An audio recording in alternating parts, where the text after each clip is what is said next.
Imagine arriving at a grand mansion on a quiet hill in 1930s Korea. The gates are tall, the walls are imposing, and the air feels thick with secrets. Inside lives Hideko, a young heiress. To the outside world, she has everything: wealth, beauty, refinement. But in truth, she is a prisoner of her own life, trapped under the control of her uncle, Kazuki, a man obsessed with power and manipulation. This is the Handmaiden. Hideko's days are spent in the mansion's enormous library. She reads rare books, listens to music, and follows strict rules that leave little room for choice. Her uncle is a domineering presence, his obsession with control suffocating. Every action is monitored. Every decision is made for her. The mansion isn't a home. It's a gilded cage, and Hideko is the beautiful bird trapped inside, yearning for a sky she can only dream of. Then, a new maid arrives, Suki. She's young, clever, and quick-witted. She is sent to work in the mansion, but she is not simply a maid. Suki has a secret. She has been recruited by a charismatic conman who calls himself Count Fujiwara.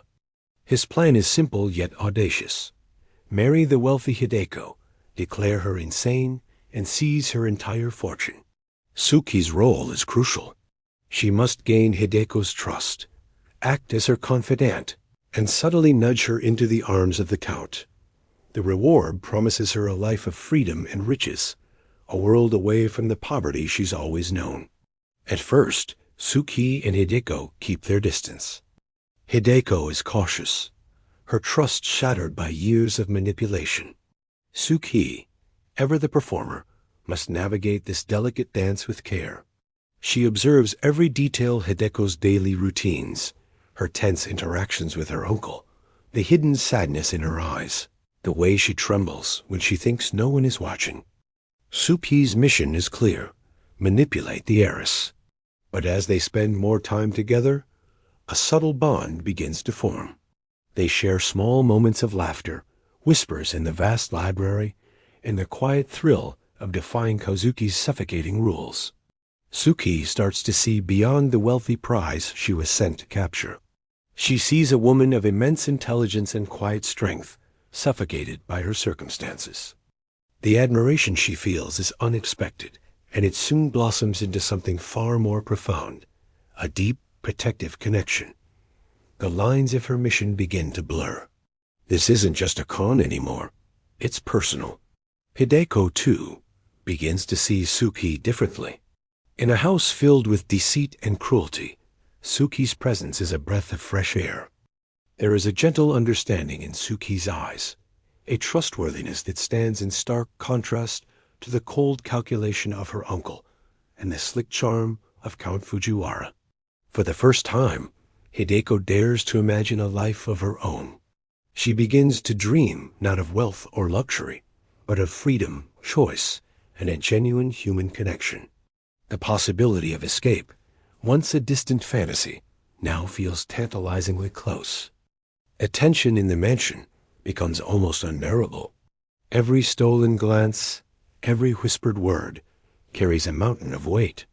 Suki's loyalty is torn between her promise to the Count and her growing feelings for Hideko. Hideko's courage is tested with every step she takes toward independence. And Count Fujiwara, driven by his insatiable ambition, pushes the plan forward, oblivious to the emotional currents shifting beneath the surface. Secrets are revealed, plans are thwarted, and lies begin to unravel in a spectacular fashion.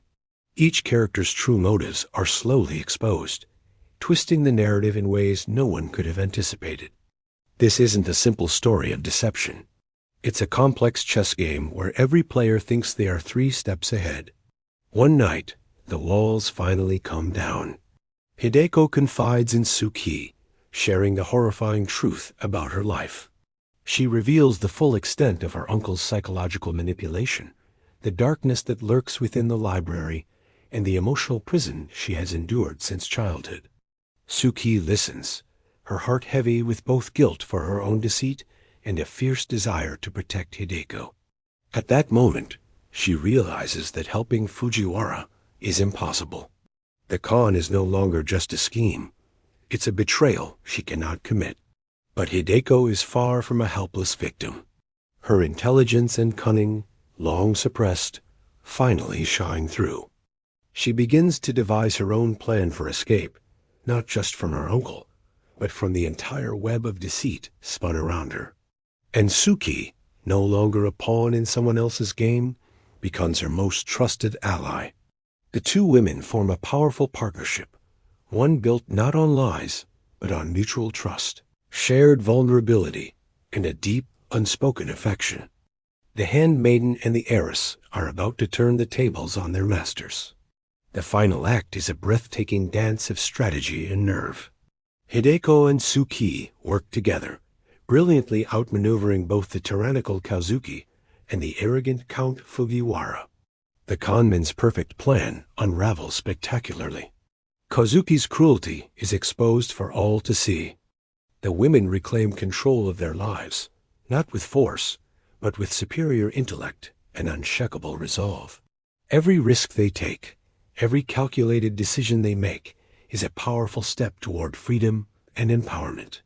By the end, the Grand Mansion, once a symbol of control and confinement, stands as a testament to their courage and resilience. Hideko and Suki, once trapped in an intricate web of manipulation, emerge stronger, wiser, and more united than ever. They have not just survived, they have outsmarted those who sought to control them and have triumphantly reclaimed their own destinies. The Handmaiden is so much more than a tale of deception. It is a profound story about courage, trust, and the transformative power of human connection. It reminds us that even in a world filled with secrets and manipulation, genuine relationships and unwavering bravery can forge a path to true freedom. If this story captivated you and left you thinking about trust, loyalty, and courage, make sure to hit that like button and subscribe. And I have a question for you. Who do you think was the bravest character in this story, and why? Let me know your thoughts in the comments below. Thanks for watching.